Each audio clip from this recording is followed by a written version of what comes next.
of the S139 stage.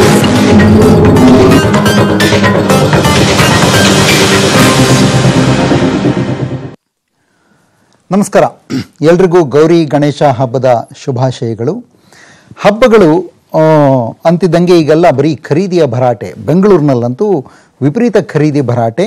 ಅದು ಬಿಟ್ಟರೆ ಒಂದಿಷ್ಟು ಶೋ ಆಫ್ ಸಡಗರದ ಭರಾಟೆ ಇರುತ್ತೆ. ನಾನು ಎಲ್ಲರೂ ಮಾಡ್ತಾರೆ ಅಂತ ಹೇಳ್ತಿಲ್ಲ, ಬಟ್ ನಿಜವಾಗಲೂ ಹಬ್ಬಗಳು ಯಾಕೆ ಶುರುವಾದವು ಅಂತ ಯೋಚನೆ ಮಾಡ್ತಾ ಹೋದರೆ I see a very interesting pattern there. ಎಲ್ಲ ಹಬ್ಬಗಳಲ್ಲೂ ಆ ಥರದ್ದೊಂದಿದೆ. It's essentially a tool for social activity ಅಂತ. ಒಂದು ಊರಿನಲ್ಲಿ, ನಾವೆಲ್ಲ ಹುಟ್ಟಿ ಬೆಳೆದ ಊರಿನಲ್ಲೇ ಸಣ್ಣ ಸಣ್ಣ ಊರುಗಳು, ಆ ಸಣ್ಣ ಸಣ್ಣ ಊರುಗಳಲ್ಲೂ ನೂರಾರು ಮನೆಗಳಿರ್ತಿದ್ವಲ್ಲ, ಆ ನೂರಾರು ಮನೆಗಳ ಜೊತೆ ಮನಸ್ಸುಗಳನ್ನು ಬೆಸೆಯೋದಕ್ಕೆ ಹಬ್ಬಗಳು ಸಹಕಾರಿಯಾಗ್ತಾ ಇದ್ವು. ಗಣಪತಿ ಹಬ್ಬ ನಾನು ಹೇಳ್ತೀನಿ, ನಾವೆಲ್ಲ ಚಿಕ್ಕವರಿದ್ದಾಗ 101 ಗಣಪತಿ ನೋಡಬೇಕು, 121 ಗಣಪತಿ ನೋಡಬೇಕು ಅಂತೆಲ್ಲ ಒಂದು ಚಾಲೆಂಜ್ ಇರ್ತಿತ್ತು.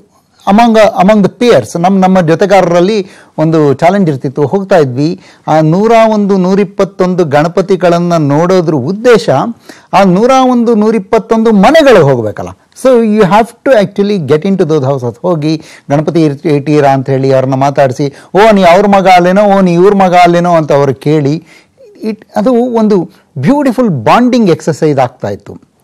ಅದೇ ಥರ ಬೇರೆ ಬೇರೆ ಹಬ್ಬಗಳು, ಇದು ಬರೀ ಹಿಂದೂ ಹಬ್ಬಗಳು ಅಂತಲೇ ಹೇಳ್ತಿಲ್ಲ, ಮುಸ್ಲಿಮರ ಬಕ್ರೀದ್ ಹಬ್ಬ ಕೂಡ ಅದೊಂದು ಇಟ್ಸ್ ಎ ಸೋಷಿಯಲ್ ಆ್ಯಕ್ಟಿವಿಟಿ. ಆ ಸಂಭ್ರಮ ಇವತ್ತು ಕಡಿಮೆ ಆಗಿದೆಯೇನೋ ಅಂತ ನಂಗೆ ಅನಿಸಿದೆ. ಮನೆಗಳಲ್ಲಿ ಸಂಭ್ರಮ ಇರುತ್ತೆ, ಅವರವ್ರ ಮನೆಗಳಲ್ಲಿ ಒಂದು ಗಣಪತಿ ತೊಗೊಂಬಂದಿಡೋದು, ಪೂಜೆ ಮಾಡೋದು, ಅಡುಗೆ ಮಾಡ್ಕೊಳ್ಳೋದು, ಊಟ ಮಾಡೋದು ಇರಬಹುದು. ಇಲ್ಲ ಹಬ್ಬದ ಜೊತೆಗೆ 4-6 ದಿನಗಳ ರಜಾ ದಿನಗಳು ಬಂದುಬಿಟ್ರೆ ಎಲ್ಲ ಊರಿಗೀರಿಗೆ ಹೋಗಿಬಿಡ್ಬೋದು. ಬಟ್ ಬೇಸಿಕ್ ಹಬ್ಬದ ಸಂಭ್ರಮ ಇರುತ್ತಲ್ಲ. ದೀಪಾವಳಿ ಬಂದರೆ ನಮ್ಮಲ್ಲೆಲ್ಲ ಈ ಸರಪಟಾಕಿ ಹಚ್ಚೋ ಅಭ್ಯಾಸನೇ ಇರಲಿಲ್ಲ. ತರ್ತಿದ್ದಿದ್ದೆ 8-10 ಸರದ ಪಟಾಕಿ ತರ್ತಿದ್ರು. ಅದನ್ನು ಒಂದೊಂದೇ 3 ದಿನಗಳ ಇಡೀ ಬೀದಿಯವರು ಸೇರ್ಕೊಂಡು ಎಲ್ಲರೂ ಪಟಾಕಿನೂ ಹಂಚ್ಕೊಂಡು ಹೊಡಿತಾ ಇದ್ವಿ. So the whole locality would come together. Sankranti ಹಬ್ಬದಲ್ಲೂ ಅಷ್ಟೇ ಎಲ್ಲರ ಮನೆಗೂ ಹೋಗೋದು. ಆ್ಯಂಡ್ ವಿಜಯದಶಮಿ ಹಬ್ಬದಲ್ಲಿ ಬನ್ನಿ ಕೊಟ್ಟುಬಿಟ್ಟು ಎಲ್ಲ ದೊಡ್ಡವರಿಗೆ ನಮಸ್ಕಾರ ಮಾಡಬೇಕು ಅಂತ ಹೇಳ್ತಿದ್ರು. ಹೋಗಿ ಬರ್ತಾ ಇದ್ವಿ. ಅದೊಂಥರ ಎಲ್ರಿಗೂ ಆಪ್ತರು, ಆತ್ಮೀಯರು ಅನ್ನೋ ಥರದ ಒಂದು ವಾತಾವರಣವನ್ನು ಸೃಷ್ಟಿ ಮಾಡಲಿಕ್ಕೆ ಸಾಧ್ಯ ಆಗ್ತಿತ್ತು. ನಾವು ಹುಟ್ಟಿ ಬೆಳೆದ ಊರುಗಳಲ್ಲಿ ಹಿಂದೂಗಳು, ಮುಸ್ಲಿಮರು ಎಲ್ಲರೂ ಒಟ್ಟೊಟ್ಟಿಗೆ ಇರ್ತಿದ್ರು, ಒಂದೇ ಕಾಲೋನಿನಲ್ಲೇ ಇರ್ತಿದ್ರು. ಈಗಿನ ಥರ ತೀರಾ ಐಸೋಲೇಷನ್ ಆಗಿರಲಿಲ್ಲ. ಈಗಿನ ಐಸೋಲೇಷನ್ನ ಕ್ರಿಯೇಟ್ ಮಾಡಿರೋದು ನಮ್ಮ ದರಿದ್ರ ರಾಜಕಾರಣ. ಹಾಗೆ ಮಾಡಿದೆ, ಯು ಕಾಂಟ್ ಹೆಲ್ಪ್ ಇಟ್. ಹಬ್ಬದ ಸಂದರ್ಭಕ್ಕೆ ಬಂದರೆ ಒನ್ ಮೋರ್ ಇಂಟ್ರೆಸ್ಟಿಂಗ್ ಆಸ್ಪೆಕ್ಟ್ ನಾನು ತುಂಬ ಗಮನಿಸ್ತಾ ಇದ್ದೀನಿ ಈಚೆಗೆ. ನಮಗೆಲ್ಲ ಹೊಸ ಬಟ್ಟೆ ಅಂತಂದರೆ ಹಬ್ಬದಲ್ಲೇ. ಹಬ್ಬ ಬಂದರೆ ಮಾತ್ರ ಗಣಪತಿ ಹಬ್ಬಕ್ಕೋ, ಯುಗಾದಿಗೋ, ದೀಪಾವಳಿಗೋ ಹೊಸ ಬಟ್ಟೆ. ಉಳಿದಂಗೆ ಇಡೀ ವರ್ಷ ಹೊಸ ಬಟ್ಟೆ ತಗೊಳ್ಳೋ ಪ್ರಮೇಯನೇ ಇರ್ತಿರಲಿಲ್ಲ. ಅದು ಸಂಭ್ರಮ, ಕಾಯ್ತಾ ಇರೋದು. ತಿಂಡಿಗಳು, ವಿಶೇಷವಾದ ತಿಂಡಿಗಳು. ಈ ಹಬ್ಬದಲ್ಲಿ ಇದೇ ತಿಂಡಿ ಅಂತೇಳಿ ಆ ತಿಂಡಿ ಮತ್ತು ಇಡೀ ವರ್ಷದ ಇನ್ಯಾವತ್ತೂ ಬೇಕಂದ್ರೆ ಸಿಗ್ತಿರಲಿಲ್ಲ. ಗಣೇಶ, ಈ ಕರಿಗಡುಬು ಅಂತ ಹೇಳ್ತಾರೆ, ಕಜ್ಜಾಯ ಅಂತ ಹೇಳ್ತಾರಲ್ಲ, ಅದು ಗಣೇಶ ಹಬ್ಬದಲ್ಲಿ ಮತ್ತೆ ಯಾವಾಗಲೂ ಸಿಗ್ತಿರಲ್ಲ. ಬೇರೆ ಬೇರೆ ಥರ ತಿಂಡಿಗಳಿವೆ. ಸುಮಾರು ಜನ ಸುಮಾರು ಥರ ತಿಂಡಿಗಳು ಮಾಡ್ತಾರೆ, ಎಲ್ಲ ಹೆಸರುಗಳು ಹೇಳೋದಿಲ್ಲ. ಬಟ್ ಪ್ರತಿ ಹಬ್ಬಕ್ಕೂ ಒಂದು ವಿಶೇಷವಾದ ತಿಂಡಿ ಆ ಹಬ್ಬದಲ್ಲೇ ಸಿಗ್ತಾ ಇತ್ತು, ಕಾಯ್ತಾ ಇರ್ತಿದ್ವಿ. ಬಟ್ಟೆ ಆ ಹಬ್ಬದಲ್ಲೇ ಸಿಗ್ತಾ ಇತ್ತು, ಕಾಯ್ತಾ ಇರ್ತಿದ್ವಿ. ಈಗ ಹೇಗೆ ಆಗಿಬಿಟ್ಟಿದೆ ಅಂದರೆ ಎಲ್ಲ ತಿಂಡಿಗಳು ಎಲ್ಲ ಹೋಟ್ಲುಗಳಲ್ಲೂ ಎಲ್ಲ ಸೀಸನಲ್ಲೂ ಸಿಗುತ್ತೆ, ಯಾವುದಕ್ಕೂ ವಿಶೇಷ ಇರೋದಿಲ್ಲ, ಎಕ್ಸೈಟ್ಮೆಂಟ್ ಇರೋದಿಲ್ಲ. ಬಟ್ಟೆ ಸುಮ್ಮನೆ ಎಲ್ಲೋ ಜಯನಗರಕ್ಕೋ ರಾಜಾಜಿನಗರಕ್ಕೋ ವಾಕಿಂಗ್ ಹೋಗ್ಬಿಟ್ಟು ನೋಡ್ಬಿಟ್ಟು ಅಲ್ಲಿ ಯಾವುದೋ ಒಂದು ಚೆನ್ನಾಗಿದೆ ಅಂತ ತಂದುಬಿಡ್ತೀವಿ. ವರ್ಷ ಪೂರ್ತಿ ಬಟ್ಟೆ ತೊಗೊಳ್ತಾ ಇರ್ತೀವಿ, ಹೊಸ ಬಟ್ಟೆಯ ಎಕ್ಸೈಟ್ಮೆಂಟ್ ಇರೋದಿಲ್ಲ. We are losing all these excitements. ಅದು ಯಾಕೋ maybe it's not right ಅಂತ ಅನ್ಸುತ್ತೆ. ಮತ್ತೆ we need to reinvent the ಹಬ್ಬದ ಸಡಗರವನ್ನು ರೀಇನ್ವೆಂಟ್ ಮಾಡ್ಕೋಬೇಕೇನೋ ಹೇಳ್ತಾ ಇದ್ದೀನಿ. ಐ ಡೋಂಟ್ ನೋ, ಅದು ನಮ್ಮ ವರ್ಕ್ ಸ್ಟೈಲ್, ನಮ್ಮ ಲೈಫ್ ಸ್ಟೈಲ್ ಮಧ್ಯೆ ಅದು ಸಾಧ್ಯ ಆಗುತ್ತೋ ಇಲ್ವೋ. ಸಾಧ್ಯ ಆದರೆ ಸಂತೋಷ. ಇನ್ನೊಂದು ಸಲ ಗೌರಿ ಗಣೇಶ ಹಬ್ಬದ ಶುಭಾಶಯ ಹೇಳ್ತೀನಿ. ಇಲ್ಲಿ ನಾವು ಗಣಪತಿ ಹಬ್ಬ ಮಾಡ್ತಿರುವಾಗಲೇ ಅಲ್ಲಿ ಜಪಾನ್ನಲ್ಲಿ ಒಂದು ಕೆಲಸ ನಡೀಲಿಕ್ಕೆ ಹೊರಟಿದೆ. ಇಲಿ ಎಷ್ಟು ಮುದ್ದಾದ ಪ್ರಾಣಿ. ಗಣಪತಿ ಪಕ್ಕ ಕೂತ್ಕೊಂಡಿದ್ದಾಗ ಮಾತ್ರ ನಮ್ಮ ಎದುರಿಗೆ ಬಂದುಬಿಟ್ರೆ ಕಕ್ಕಬಿಕ್ಕೆ ಆಗಿಬಿಡ್ತೀವಿ, ನಾವು ಕಂಗಾಲಾಗ್ಬಿಡ್ತೀವಿ. ಮನೇಲಿ ಒಂದು ಇಲಿ ಕಂಡ್ರೆ ಕಂಗಾಲಾಗ್ಬಿಡ್ತೀವಿ. ಇಲಿ ಗಣಪತಿಯ ವಾಹನ ಆಗಿ ಅದೇ character of fantasy, it is beautiful. But ಇಲಿಗಳ ಕಾಟ ಶುರುವಾಗ್ಬಿಟ್ರೆ ಏನು ಮಾಡ್ತೀವಿ?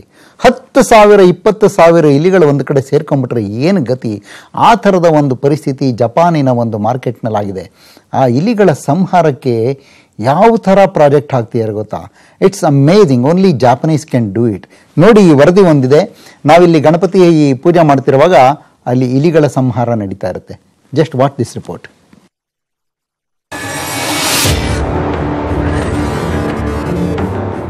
ಒಂದು ಪುಟ್ಟ ಮನೆಯಲ್ಲಿ 1-2 ಇಲಿ ಸೇರ್ಕೊಂಡ್ಬಿಟ್ರೆ ಸಾಕು, ಇಡೀ ಮನೆಯ ಸ್ಥಿತಿ ಅಧ್ವಾನ. ಆ 1-2 ಇಲಿ ಹಿಡಿಯೋದು ಅಂದ್ರೆ ದೊಡ್ಡ ಸಾಹಸದ ಕೆಲಸ. ಹೀಗೆ ಒಂದು ದಿನಸಿ ಅಂಗಡಿಯಲ್ಲೋ, ಮೀನಿನ ಅಂಗಡಿಯಲ್ಲೋ, ಸಣ್ಣ ಮಾರುಕಟ್ಟೆಯಲ್ಲೋ ಇಲಿಗಳ ಅಬ್ಬರಕ್ಕೆ ಬ್ರೇಕ್ ಹಾಕಲು ಸಾಧ್ಯನಾ? ಆಗೋದೇ ಇಲ್ಲ ಅನ್ನೋದು ಬಹುತೇಕರ ಮಾತು.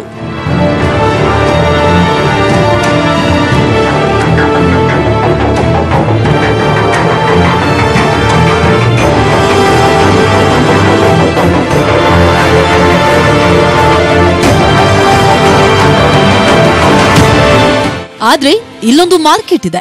ಇದು ಜಗತ್ತಿನ ಅತಿ ದೊಡ್ಡ ಮಾರ್ಕೆಟ್. ಬರೋಬ್ಬರಿ 57 ಎಕರೆ ಪ್ರದೇಶದಲ್ಲಿರೋ ಫಿಶ್ ಮಾರ್ಕೆಟ್. 100 ಮೀನಿನ ಅಂಗಡಿಗಳು, 10 ತರಕಾರಿ ಹಣ್ಣಿನ ಅಂಗಡಿಗಳನ್ನ ಹೊಂದಿರೋ 83 ವರ್ಷಗಳ ಇತಿಹಾಸ ಇರೋ ಫಿಶ್ ಮಾರ್ಕೆಟ್ ಇದು. ಈ ಮಾರ್ಕೆಟ್ನಲ್ಲಿ ಅವೆಷ್ಟು ಸಾವಿರ ಇಲಿಗಳು ಸೇರ್ಕೊಂಡಿರಬಹುದು? Just imagine.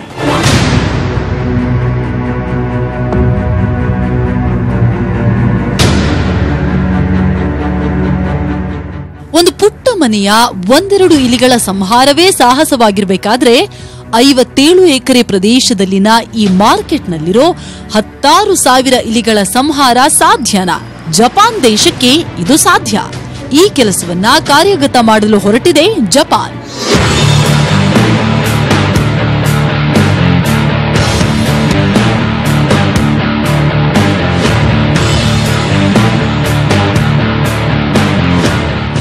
ಈ 57 ಎಕರೆಯ ಫಿಶ್ ಮಾರ್ಕೆಟ್ ಇರೋದು ಜಪಾನ್ನಲ್ಲೇ. ಈ ಮಾರುಕಟ್ಟೆಯಲ್ಲಿ 16,000 ಇಲಿಗಳಿದ್ದು, ಇಲಿಗಳ ವಿರುದ್ಧ ಯುದ್ಧಕ್ಕೆ 2016ರಿಂದಲೇ ಪ್ಲಾನ್ ಮಾಡಲಾಗ್ತಾ ಇದೆ. ಆ ಪ್ಲಾನ್ಗೆ ಈಗ ಕಾರ್ಯಗತವಾಗುವ ಮುಹೂರ್ತ ಸಿಕ್ಕಿದೆ.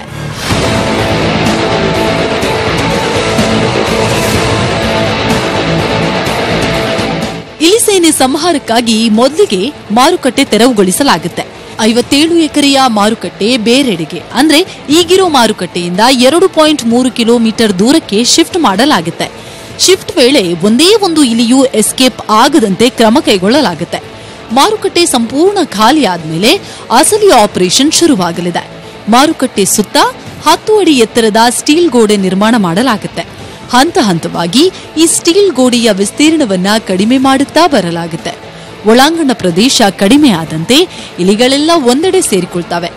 ಆಗ ಇಲಿಗಳ ಸಂಹಾರ ಸುಲಭವಾಗಲಿದೆ. ಈ ಕಾರ್ಯಾಚರಣೆಯಲ್ಲಿ 40,000 ಸ್ಟಿಕ್ಕಿ ಶೀಟ್, ಇಲಿ ಬೋನ್ಗಳು ಹಾಗೂ 300 ಕೆಜಿಯಷ್ಟು ಇಲಿ ಪಾಷಾಣ ಬಳಸಲು ತೀರ್ಮಾನಿಸಲಾಗಿದೆ.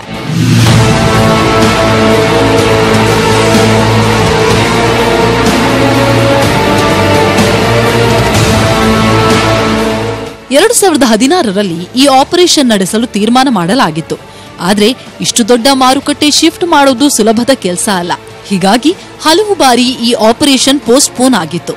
ಅಂತಿಮವಾಗಿ ಈಗ ಇಲಿ ಸಂಹಾರಕ್ಕೆ ಕಾಲ ಕೂಡಿ ಬಂದಿದ್ದು ಅಕ್ಟೋಬರ್ 10ರಿಂದ ಇಲಿಗಳ ವಿರುದ್ಧ ಯುದ್ಧ ಆರಂಭವಾಗಲಿದೆ. Bureau report, news 18 Kannada. ತುಂಬ ದಿನಗಳಿಂದ ಮಾತಾಡ್ತಾನೆ ಇದ್ದೀವಿ ಜಾರಕಿಹೊಳಿ ಬ್ರದರ್ಸ್ ಅಂತೇಳಿ.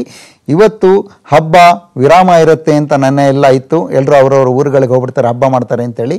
ಆ ಥರದ್ದೇನು ನಡೀತಾ ಇಲ್ಲ. ವೆನ್ ದರ್ ಈಸ್ ಕಬ್ಬಣ ಕಾದಾಗಲೇ ಬಡಿಬೇಕು ಅನ್ನೋ ಅವಸರದಲ್ಲಿ ಎಲ್ಲರೂ ಇದ್ದಾರೆ. ನಮಗೆ ಬಂದಿರೋ ಮಾಹಿತಿ ಏನಂತಂದರೆ, BJP high command is not very sure about the whole operation. State ಲೀಡರ್ಶಿಪ್ಗೆ ಹೇಳಿರೋದು, ನಿಮಗೆ ಗ್ಯಾರಂಟಿ ಇದ್ದರೆ ನಿಮಗೆ 15 ಜನ ಶಾಸಕರನ್ನು ಖಂಡಿತವಾಗ್ಲೂ ಕರ್ಕೊಂಡು ಬರ್ತೀವಿ ಮತ್ತು ನಮ್ಮ ಪಕ್ಷದಿಂದ ಯಾರನ್ನು ಕಳ್ಕೊಳ್ಳೋದಿಲ್ಲ ಅನ್ನೋ ಗ್ಯಾರಂಟಿ ಇದ್ದರೆ ಮಾತ್ರ ಮುಂದೆ ಹೆಜ್ಜೆ ಇಡಿ, ಇಲ್ಲ ಅಂದರೆ ಡೋಂಟ್ ಗೋ ಅಂತ ಹೇಳಿದ್ದಾರೆ ಅನ್ನೋ ಸುದ್ದಿ ಬರ್ತಿದೆ. ಜಾರಕಿಹೊಳಿಯವರ ಜೊತೆ ಒಂದು 7 ಜನ MLAಗಳಿದ್ದಾರೆ ಅನ್ನೋ ಸುದ್ದಿ ಬರ್ತಿದೆ. 7 ಜನ ಇದ್ದರೆ ಸಾಲದು, 8 ಜನ ಇಲ್ಲಿಂದ ಬರ್ತಾರೆ. ಬಳ್ಳಾರಿಯಿಂದ ಬರ್ತಾರಾ, ಏನೋ ಇಂಡಿಪೆಂಡೆಂಟ್ ಶಾಸಕರನ್ನ ಕರ್ಕೊಂಬರ್ತಾರಾ?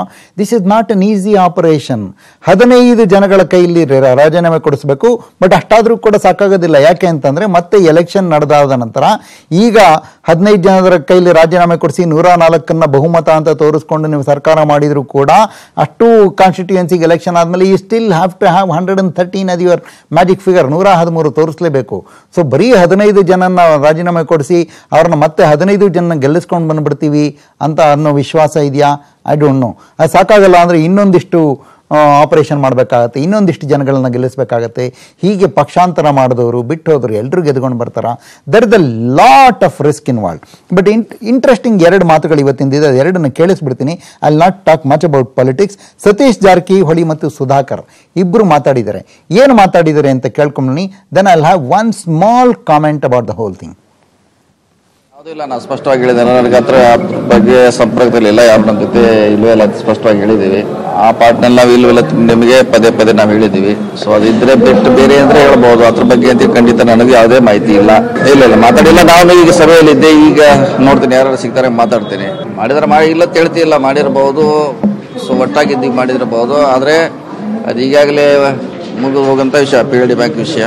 ಸೊ ಮುಂದೆ ಆ ರೀತಿ ಆಗಬಾರ್ದು ನಾವು ಈಗಾಗಲೇ ಹೇಳಿದ್ವಿ. ಮುಂದೆ ಆ ರೀತಿ ಮತ್ತೆ ಆಗಬಾರ್ದು. ಮುಂಚೆ ಇತ್ತದು, ಈ ಚುನಾವಣೆ ಆದಮೇಲೆ ಇದೆಲ್ಲ ಸಮಸ್ಯೆ ಉಲ್ಬಣ ಆಗಿದೆ. ಮುಂಚೆ ಸರಿಯಾಗಿದ್ದೆಲ್ಲ. ಸೊ ಚುನಾವಣೆ ಆದಮೇಲೆ ಅದು ನಾಮಿನೇಷನ್ ಇರ್ಬೋದು, ವರ್ಗಾವಣೆ ಇರ್ಬೋದು, ಸಮಸ್ಯೆ ಆಗಿದೆ. ಈಗಾಗಲೇ ಅವ್ರು ಹೇಳಿದ್ದಾರೆ ನಾ ಅಲ್ಲಿ ಯಾವುದೇ ಭಾಗವಹಿಸೋಲ್ಲ ಅಂತ. ಸೊ ಅದೇ ರೀತಿ ಆದರೆ ಒಳ್ಳೇದಾಗುತ್ತೆ. ಯಾಕೆ ಮಾತಾಡಿದ್ರೆ ಏನು ಸಮಸ್ಯೆ? ನಾವು ಹೇಳಿದ್ವಿ ಎಲ್ಲ ನಮ್ಮ ಮುಂಚೆಯಿಂದ ಇದು ಡೇ 1 ನಾವು ಜೊತೆಯಲ್ಲಿದ್ದೀವಿ. MB ಪಾಟೀಲ್, ಸುಧಾಕರ್, ನಾವು ಡೇ 1 ಇದ್ದೀವಿ, ಮಾತಾಡ್ತೀವಿ, ಚರ್ಚೆ ಮಾಡ್ತೀವಿ. ಅದಕ್ಕೆ ನಾವು ಅದು ಮಾತಾಡೋದು. ರಾಜಕಾರಣದಲ್ಲಿ ಅದು ಭವಿಷ್ಯದ ಕಾಲಗರ್ಭದಲ್ಲಿ ಏನಿದೆ ಅಂತ ಯಾರು ಕೂಡ ನೋಡಿಲ್ಲ. ರಾಜಕಾರಣ ಯಾವತ್ತು ನಿಂತ ನೀರಲ್ಲ, ಅದರಲ್ಲಿ ಏನ್ ಬೇಕಾದರೂ ಆಗ್ಬೋದು. ನಮ್ಮ ಕ್ಷೇತ್ರಗಳ ಬಗ್ಗೆ ಅಭಿವೃದ್ಧಿ, ನಮ್ಮ ಜಿಲ್ಲೆ ಬಗ್ಗೆ ಸಮಗ್ರವಾದಂಥ ಅಭಿವೃದ್ಧಿ. ರಾಜಕಾರಣ ನಿಂತ ನೀರಲ್ಲ. ಇಲ್ಲಿ ಯಾವಾಗ ಏನು ಬೇಕಿದ್ರೂ ಆಗಬಹುದು. ನಾನು ನೆನ್ನೆ ಹೇಳ್ತಾ ಇದ್ದೆ, ನಮಗೆ ಹೊಗೆ ಕಾಣಿಸ್ತಾ ಇದೆ, ಅಲ್ಲಿ ಬೆಂಕಿ ಇದೆ ಅಂತ ನಾವು ಅಂದ್ಕೊಂಡಿದ್ದೀವಿ. ಬೆಂಕಿಯ ಬಿಸಿ ನಮಗೆ ಕಾಣಿಸ್ತಿದೆ. ಯಾರು ಏನೇ ಹೇಳ್ಬೋದು, ಇದು ಬರೀ ಮೀಡಿಯಾದ ಸೃಷ್ಟಿ ಅಂತ ಖಂಡಿತವಾಗ್ಲೂ ಹೇಳ್ತೀನಿ. Our reporters have their ears to the ground. ಅವ್ರಿಗೆ ಕೇಳಿಸ್ತಾ ಇದೆ ಅಲ್ಲಿ ಏನು ನಡೀತಿದೆ ಅನ್ನೋದು, ಕಾಣಿಸ್ತಾ ಇದೆ ಏನು ನಡೀತಿದೆ ಅನ್ನೋದು. ಎಲ್ಲ ಸರಳವಾಗಿ ಎಲ್ಲ ಸರಿ ಇದೆ ಅನ್ನೋ ಥರ ಏನೂ ಇಲ್ಲ ಅಲ್ಲಿ. There is a serious effort on the part of the BJP to come back to power. ಏನು ಮಾಡ್ತಾರೆ, ಹೇಗೆ ಮಾಡ್ತಾರೆ, ಬಹುಶಃ ಮುಂದಿನ 3-4 ದಿನಗಳಲ್ಲಿ ಗೊತ್ತಾಗುತ್ತೆ ಅಂತ ಅನಿಸುತ್ತೆ. ದುಸ್ವಪ್ನಗಳ ಬಗ್ಗೆ ಒಂದು ವರದಿ ಇದೆ ಅಂತ ಹೇಳಿದ್ದೆ. ಆ ವರದಿಗೆ ಮುಂಚೆ ಈ ದೇಶಕ್ಕೆ ಒಂದು ದುಸ್ವಪ್ನ ಅಂತಾಗಿರುವಂಥ ವಿಜಯ್ ಮಲ್ಯ ಬಗ್ಗೆ ಮತ್ತು ವಿಜಯ್ ಮಲ್ಯಗೆ ದುಸ್ವಪ್ನ ಅಂತಾಗಿರುವಂಥ ಒಂದು ಜೈಲು ಬಗ್ಗೆ ಮಾತಾಡ್ತೀನಿ. Vijay Mallya has shed today, ನಾನು ರೆಡಿ ಇದ್ದೀನಿ, ಸಾಲ ತೀರ್ಸೋದಕ್ಕೆ ರೆಡಿ ಇದ್ದೀನಿ, ನನಗೆ ಅದಕ್ಕೆ ಅವಕಾಶ ಮಾಡಿಕೊಡಿ ಅಂಥೇಳಿ. ವಿಜಯ್ ಮಲ್ಯ ಭಾರತದಲ್ಲಿ ಜೈಲುಗಳು ಚೆನ್ನಾಗಿರೋದಿಲ್ಲ, ಹಾಗಾಗಿ ನಾನು ಅಲ್ಲಿಗೆ ಹೋಗೋದಿಲ್ಲ ಅಂತ ಹಿಂದೆ ಕೋರ್ಟ್ನಲ್ಲಿ ವಾದ ಮಾಡಿದರು. ಇವತ್ತು ಕೋರ್ಟ್ನಲ್ಲಿ ವಿಜಯ್ ಮಲ್ಯನ ಇಡಬಹುದಾದ ಜೈಲಿನ ಚಿತ್ರ ಒಂದು ತೋರಿಸಿದರೆ ನಮ್ಮಲ್ಲಿ ಎಕ್ಸ್ಕ್ಲೂಸಿವ್ ಆಗಿದೆ. If possible will show it. ಏನು ಆರ್ಥರ್ ರೋಡ್ ಜೈಲಿನ ಎಲ್ಲ ಕೋಣೆಗಳು ಹೀಗೆ ಇವೆಯೇನೋ ಅಂತ ನಾವು ಅಂದ್ಕೋಬೇಕು. ಅಷ್ಟು ನೀಟಾಗಿ ಟೈಲ್ಸ್ ಎಲ್ಲ ಹಾಕಿ ಭಾಳ ಸುವ್ಯವಸ್ಥಿತವಾಗಿ ಮಾಡಿದ್ದಾರೆ, ಚೆನ್ನಾಗಿ ಕಾಣೋ ಹಾಗೆ ಮಾಡಿದ್ದಾರೆ. ಮಲ್ಯಂಗೂ ಖುಷಿಯಾಗೋ ಥರ ಮಾಡಿದ್ದಾರೆ. ನಮ್ಮ ಜೈಲಿಗೆ ಬನ್ನಿ ಅಂತ ನಾವು ಕರಿಬೇಕಾದ ಪರಿಸ್ಥಿತಿ ಬಂದುಬಿಡ್ತಲ್ಲ. ಮಲ್ಯನ ನಾವೇನು ರಿಯಲ್ ಎಸ್ಟೇಟ್ ಏಜೆಂಟ್ಗಳ ಥರ ನಮ್ಮ ಜೈಲು ಚೆನ್ನಾಗಿದೆ ಬನ್ನಿ ಮಲ್ಯ ಅವರೇ ಅಂತ ಕರೆಯೋ ಹಾಗೆ. That is the sad part of it. ನೀವು ತಪ್ಪು ಮಾಡಿದೆಯಾ, ಬಂದಿಲ್ಲಿ ಸುಮ್ಮನೆ ಕೂತ್ಕೋ ಅಂತ ಹೇಳಬೇಕಾದ ಧಾರ್ಷ್ಟ್ಯ ಮತ್ತು ಶಕ್ತಿ ನಮಗಿರಬೇಕಾಗಿತ್ತು. Instead we are showing the jail. See, this is the jail room, this is the jail room. ಮಲ್ಯನ್ನ ಇಡಬಹುದಾದ ಕೋಣೆ ಇದು, ಒಂದು 2 ಬೆಡ್ರೂಮ್ ಮನೆ ಥರ ಇದೆ. ಇದು ಈ ಥರ ಇದೆ ಅಂತ ನಾವು ತೋರಿಸಿದ್ದೀವಿ, ತೋರಿಸ್ಬೇಕಾದ ಸಂದರ್ಭ ಬಂದಿದೆ. ಮಲ್ಯ ಮಾಡಿರೋ ತಪ್ಪುಗಳು ಏನೇನು ಅನ್ನೋದು ವಿವರಗಳನ್ನು ಇಟ್ಕೊಂಡು ಕೂತ್ಕೊಂಡಿದ್ದೆ. ಬಟ್ ಈಗ ಸಮಯ ಇಲ್ಲ, ಹಾಗಾಗಿ ಇದನ್ನು ಇಲ್ಲಿಗೆ ಬಿಡ್ತೀನಿ. ಇನ್ನೊಂದು ದಿನ ಹೇಳ್ತೀನಿ. ಮಲ್ಯ ಕರ್ಮಕಾಂಡ ಅಂತ ನಾವು ಹೇಳಬಹುದಾದರೆ ಫೈನಾನ್ಷಿಯಲ್ ಕರ್ಮಕಾಂಡ ಏನು ಅನ್ನೋದ್ರ ಡೀಟೇಲ್ಸನ್ನು ಇನ್ನೊಂದು ದಿನ ಹೇಳ್ತೀನಿ. ಈಗ ದುಸ್ವಪ್ನದ ವಿಚಾರ. ದುಸ್ವಪ್ನ, ಕೆಟ್ಟ ಕನಸು ಕಂಡು ದಿಗ್ಗಂತ ರಾತ್ರಿ ಎದ್ದು ಕೂತ್ಕೊಳ್ತೀವಲ್ಲ ಬೆಚ್ಚಿ, ಆ ಥರ ಎದ್ದು ಕೂತ್ಕೋಬೇಕಾದ ಅಗತ್ಯ ಬಹುಶಃ ಇನ್ನೊಂದು ಸ್ವಲ್ಪ ದಿನದಲ್ಲಿ ಇರಲಿಕ್ಕಿಲ್ಲ. ಯಾಕೆಂದರೆ ಅದನ್ನು ನಾವು ಲೈಟ್ ಸ್ವಿಚ್ ಆಫ್ ಮಾಡಿದ ಥರ ನಮ್ಮ ಕೆಟ್ಟ ಕನಸುಗಳನ್ನು ಟಕ್ ಅಂತ ಆಫ್ ಮಾಡಬಹುದಾದ ಒಂದು ದಾರಿ ಬಂದಿದೆ. ಅದು ಏನು ಅಂತ ವರದಿ ನೋಡಿ. Have a wonderful festival. ಶುಭರಾತ್ರಿ ಅಂತ ಹೇಳ್ತೀನಿ. ದುಸ್ವಪ್ನಗಳಿಲ್ಲದ ಒಳ್ಳೆಯ ಕನಸು ಬೀಳುವ ಒಳ್ಳೆಯ ನಿದ್ದೆ ಬರಲಿ.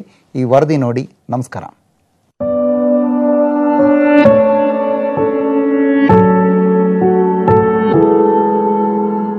ದಂಡಿಯಾಗಿ ಕನಸು ಕಾಣಿ ಅಂತಾರೆ.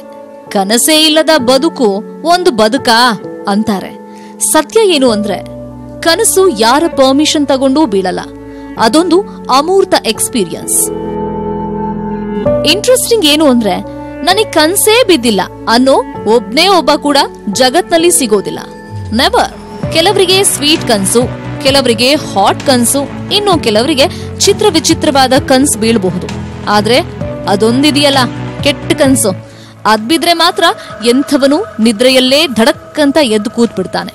ಅವಷ್ಟು ಭಯಾನಕ.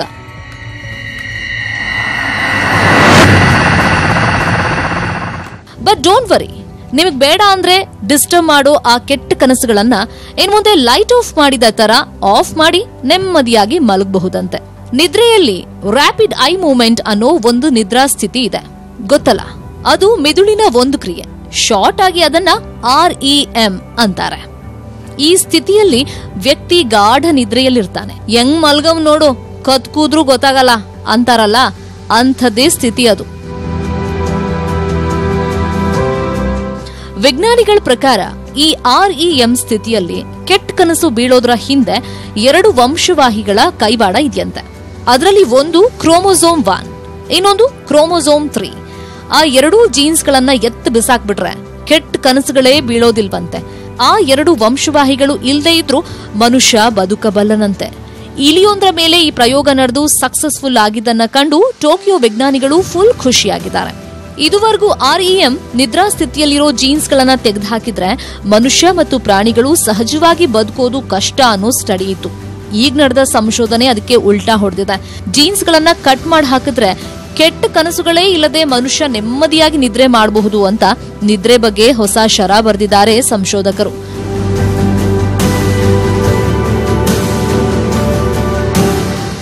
ಕನ್ಸ್ ಕಾಣೋದು ನ್ಯಾಚುರಲ್. ಅದು ಕೆಟ್ಟ ಕನ್ಸ, ಒಳ್ಳೆ ಕನ್ಸ, ರೊಮ್ಯಾಂಟಿಕ್ ಕನ್ಸ ಅನ್ನೋದೆಲ್ಲ ಮೆದುಳಿನ ಲೆಕ್ಕಾಚಾರ. ಇಂಥ ಕನ್ಸೇ ಬೇಕು ಅಂತ ಮಲಗಿದ್ರೆ ಅಂತ ಕನ್ಸು ಖಂಡಿತ ಬೀಳೋದಿಲ್ಲ. ಆ ರಿಮೋಟ್ ನಮ್ ಕೈಯಲ್ಲಿಲ್ಲ. ಆದ್ರೆ ವಿಜ್ಞಾನಿಗಳು ಕೆಟ್ಟ ಕನಸಿನ ಮೂಲಕ್ಕೆ ಕೈ ಹಾಕಿರೋದು ಸೃಷ್ಟಿಯ ನಿಯಮಕ್ಕೆ ಕೈ ಹಾಕಿ ಕನಸಿನ ಲೋಕವನ್ನೇ ಡಿಸ್ಟರ್ಬ್ ಮಾಡಿದ ಹಾಗಾಗೋಲ್ವಾ? ಈ ವಿಜ್ಞಾನಿಗಳು ಕನ್ಸಿಗೂ ಕಲ್ ಹಾಕ್ತಾರಪ್ಪ.